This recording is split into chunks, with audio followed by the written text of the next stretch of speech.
No, I also stopped looking for them.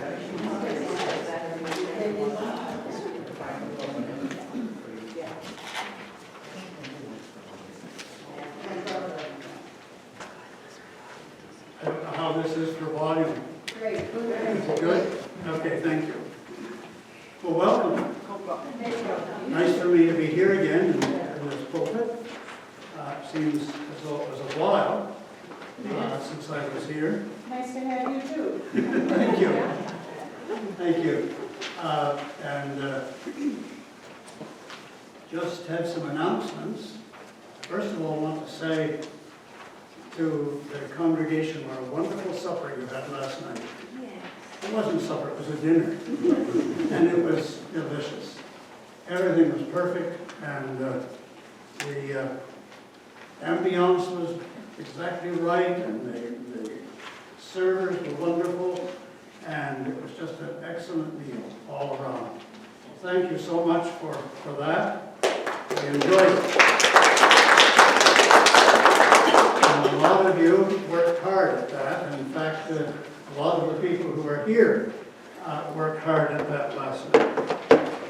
And Basil, not to interrupt, but I will say that our proceeds were $1,615.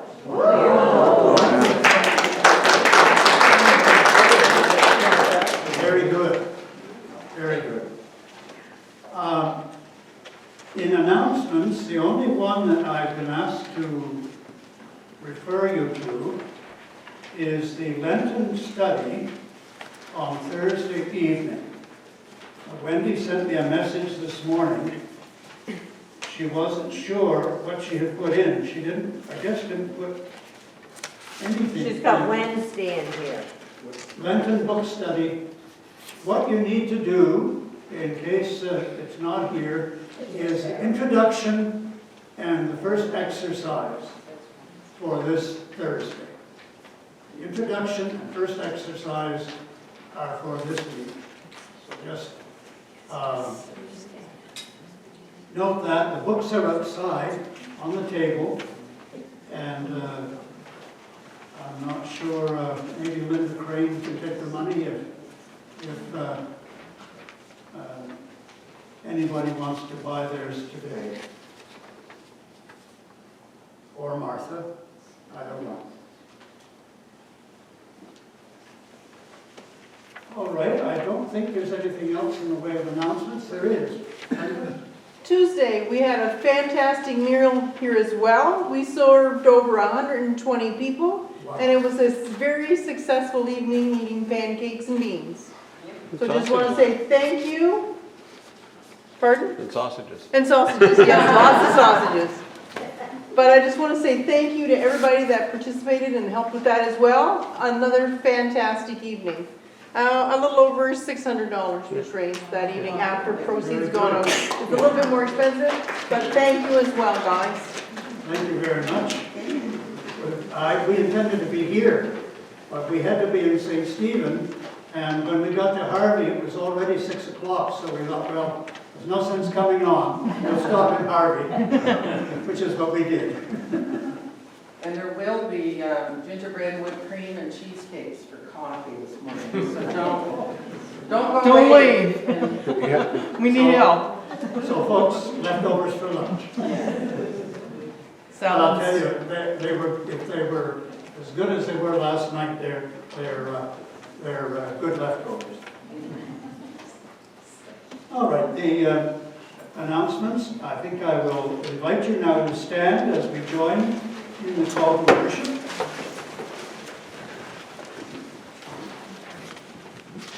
From tempting desires that cannot fully satisfy, We turn away. from the striving and pursuing things that cannot deliver life, We turn away. from emptiness and half-truths. We turn away. Instead, we turn to enjoy God, the giver of every good and perfect gift. Let us worship the Lord our God. The hymn number is 188.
a unison prayer of approach and confession, which will be followed by the Lord's Prayer.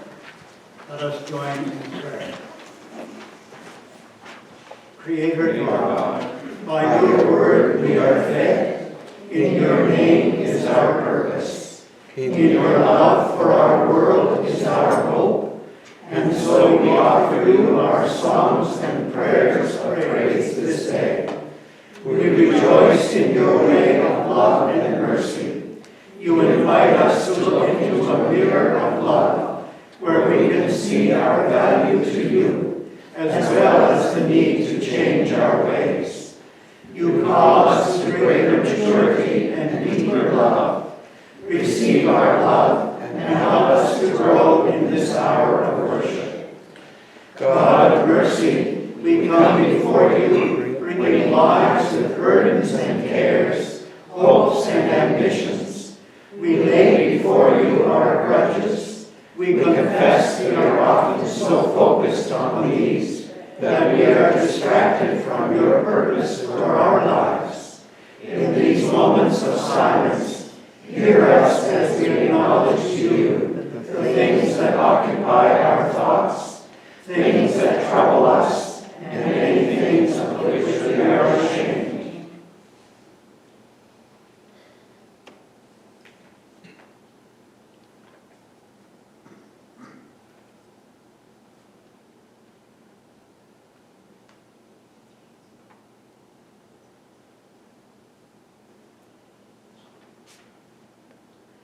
Merciful God, lift these things from our hearts and free us to worship you with grateful and humble hearts. Strengthen and renew us with your Spirit, so that we may live as changed people, better able to follow Jesus, our Lord and Savior, in whose name we pray, and in whose words we continue to pray. Our Father, who art in heaven, hallowed be thy name. Thy kingdom come, thy will be done on earth as it is in heaven. Give us this day our daily bread, and forgive us our debts as we forgive our debtors. And lead us not into temptation, but deliver us from evil. For thine is the kingdom, and the power, and the glory forever. Amen. Hear the words of the psalmist. Happy are those who are forgiven. Be glad in the Lord, and rejoice in Jesus Christ.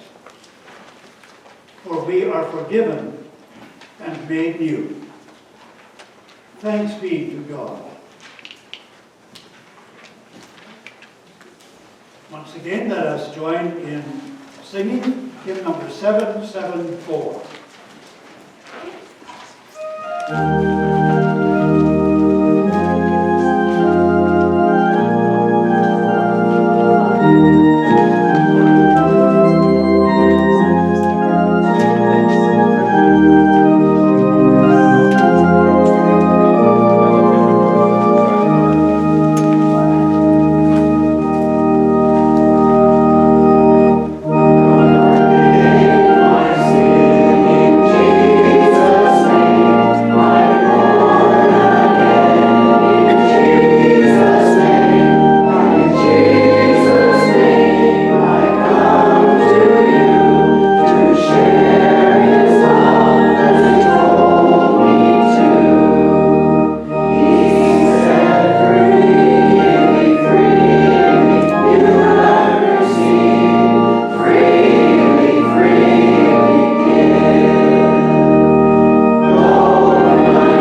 we approach God's Word and open its pages, let us seek the Spirit's presence with us. We pray the prayer for understanding in your bulletin. Lord of light, many voices call to us each week. Many paths and possibilities lie before us. Send us your Spirit, O God, that we may hear your words speaking through the Scriptures this day, and recognize your guidance more clearly in our activities this coming week. Amen.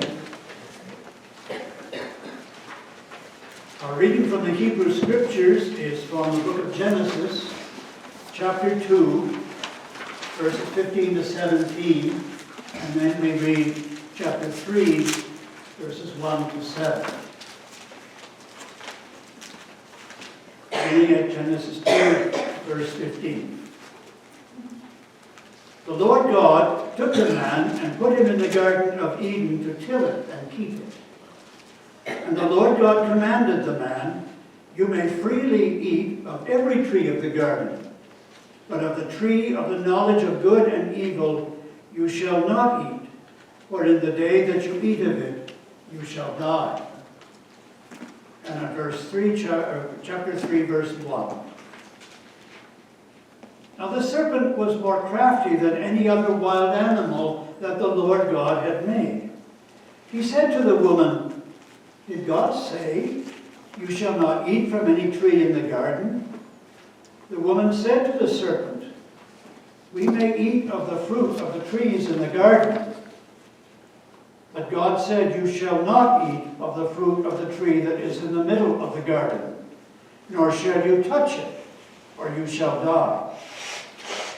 But the serpent said to the woman, "You will not die, for God knows that when you eat of it, your eyes will be opened, and you will be like God, knowing good and evil." So when the woman saw that the tree was good for food, and that it was a delight to the eyes, and that the tree was to be desired to make one wise, she took of its fruit and ate. She also gave some to her husband who was with her, and he ate. Then the eyes of both were opened, and they knew that they were naked, and they sewed fig leaves together and made loincloths for themselves. The responsive reading is Psalm number 32.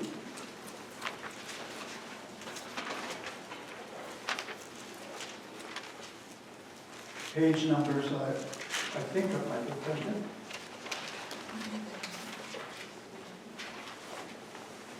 It's 506 in the small print Bible. And 469 in the large. Yeah, I see it here now. Let us read responsively. Happy are those whose transgression is forgiven, whose sin is covered. Happy are those to whom the Lord imputes no iniquity, and in whose spirit there is no deceit. While I kept silence, my body wasted away through my groaning all day long. For day and night your hand was heavy upon me. My strength was dried up as by the heat of summer. Then I acknowledged my sin to you, and I did not hide my iniquity. I said, I will confess my transgressions to the Lord, and you forgave the guilt of my sin.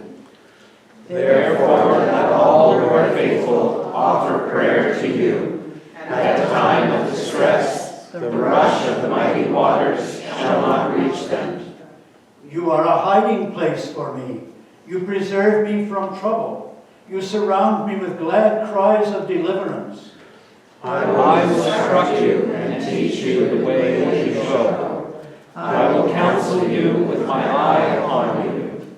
Do not be like a horse or a mule without understanding, whose temper must be curbed with bit and bridle, else it will not stay near you. Many are the torments of the wicked, but steadfast love surrounds those who trust in the Lord. Be glad in the Lord and rejoice, O righteous, and shout for joy, all you upright in heart.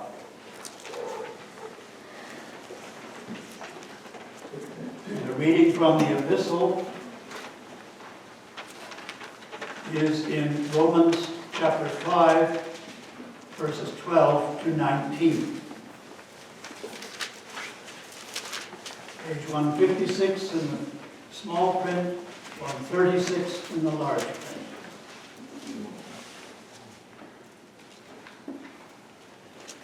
Therefore, just as sin came into the world through one man, and death came through sin, and so death spread to all because all have sinned, sin was indeed in the world before the law. But sin is not reckoned when there is no law. Yet death exercised dominion from Adam to Moses, even over those whose sins were not like the transgressions of Adam, who is a type of the one who was to come. But the free gift is not like the trespass. For if the many died through the one man's trespass, much more surely have the grace of God and the free gift in the grace of the one man, Jesus Christ, abounded for the many. And the free gift is not like the effect of the one man's sin. For the judgment following one trespass brought condemnation, but the free gift following many trespasses brings justification.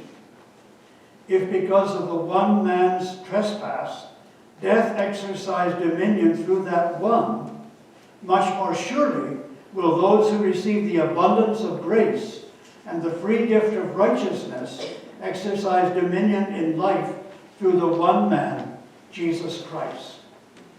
Therefore, just as one man's trespass led to condemnation for all, so one man's act of righteousness leads to justification and life for all. For just as by the one man's disobedience the many were made sinners, so by the one man's obedience the many will be made righteous. And our reading from the Gospel today is the familiar text for Palm Sunday, first Sunday of Lent. Our Gospel reading, Matthew chapter 4, verses 1 to 11.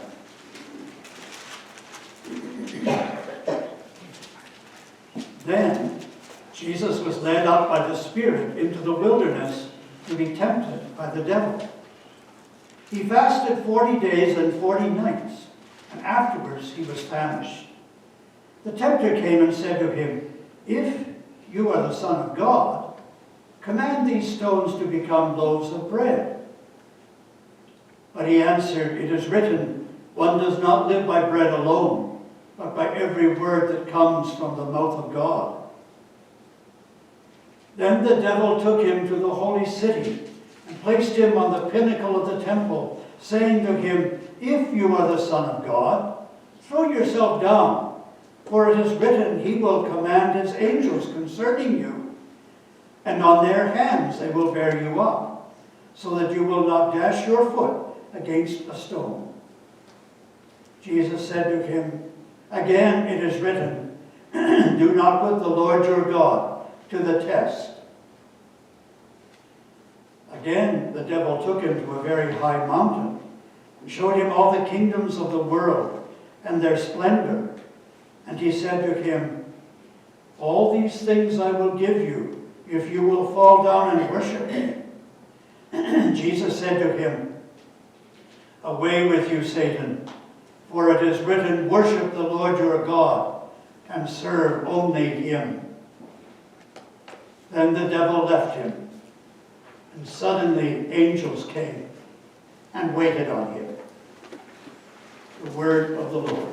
Thanks be to God.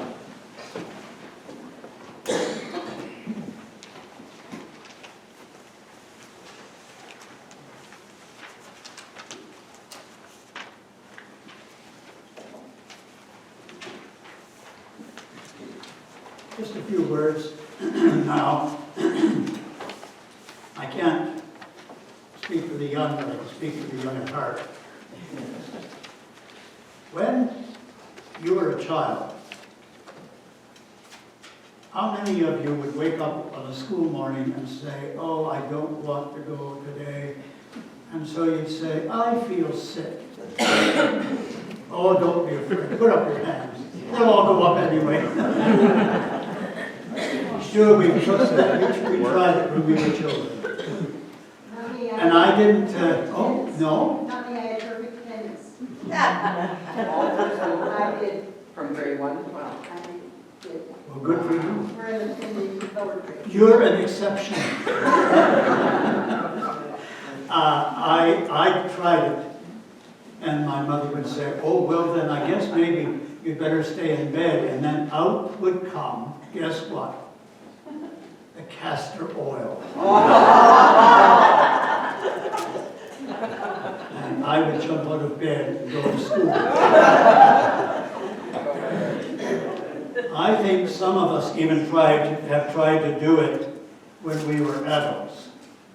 I don't feel like going to work today. I'm going to phone in sick. Right? Sure. You've done it. It's okay. You can do it for a day. I understand if it's 3 days, you've got to have a doctor's certificate. And you either have to make yourself sick, or you better get back on day 2.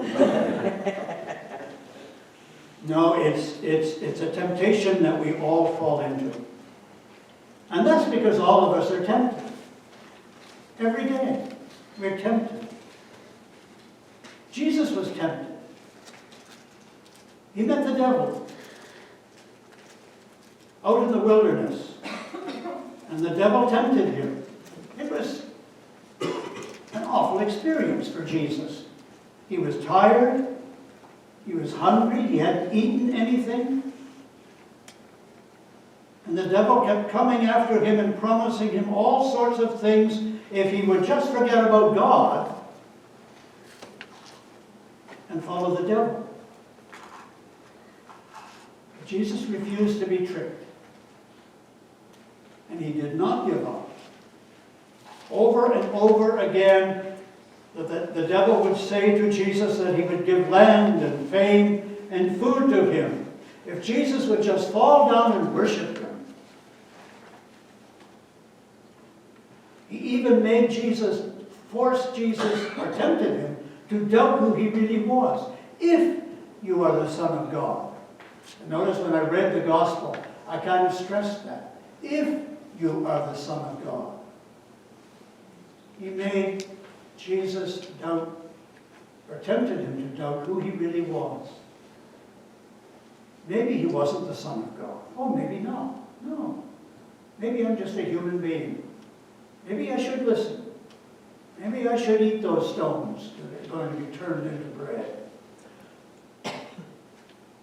But he refused to be tempted. Very often, we are tempted.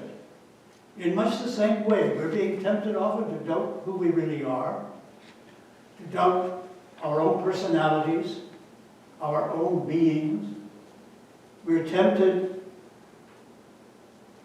to take the easy way out.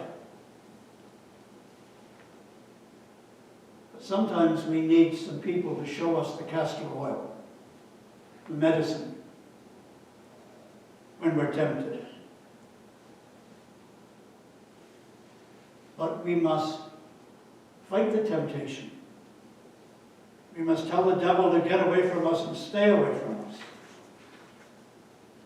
That's what Lent is about. It's about our examining our own lives in the light of the devil's tempting of Jesus, and to say, how can we overcome the temptations in our own lives? And we know that it is only with the strength that Jesus gives us through his Spirit. It is only through the strength of God's Spirit within us that we can fight the tempter with God's love and God's truth. So this Lent, let us examine ourselves. Let's not worry about what we're going to give up.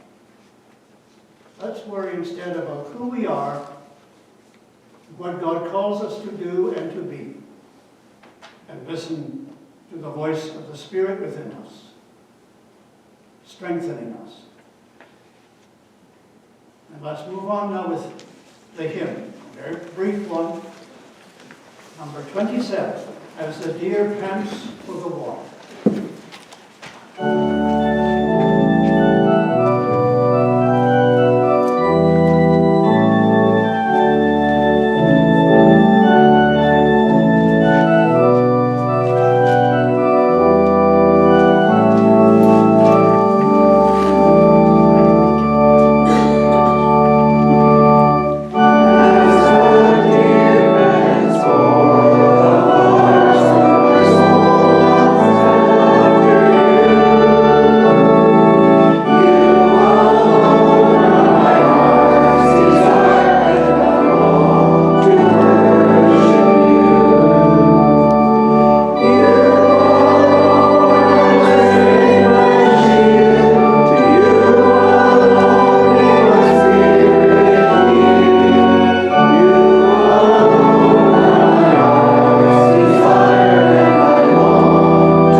Let us pray.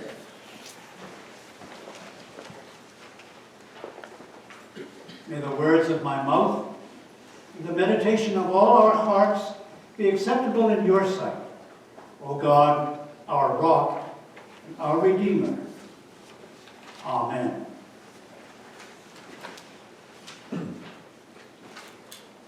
Robert Penn Warren wrote a novel called All the King's Men. It was the story of a governor of Louisiana and his rise to power. His name was Willie Stark. At the end of his story, he is shot dead. Here was a man who gained a kingdom and lost all he ever had. 2,000 years earlier, a man from Galilee said, "What would it profit a man if he gained the whole world and lost his soul?" Perhaps when he made that statement, he was not only addressing it to those who heard him, but also was looking back to a time of decision in his own life. There's something curious about the man from Galilee. He has captivated the imaginations of people throughout 20 centuries. He transcends time and place, culture and custom, race and language. There is something in him that always speaks clearly to us. We see it throughout the Gospels, everywhere he went, in everything he said and did. Son of God and Son of Man. We know he became one of us. While he is the answer to all our struggles, we see him struggling with the things he faced himself. And as he finds the way for himself, he finds the way for us. We see this truth at the very beginning of his ministry. He left his home up in beautiful Galilee and went down the Jordan Valley to a place at the river. His cousin John the Baptist was there, and he baptized Jesus in the river. And a voice from heaven said, "This is my beloved Son, in whom I am well pleased." All this happened at the end of the 3rd chapter of Matthew.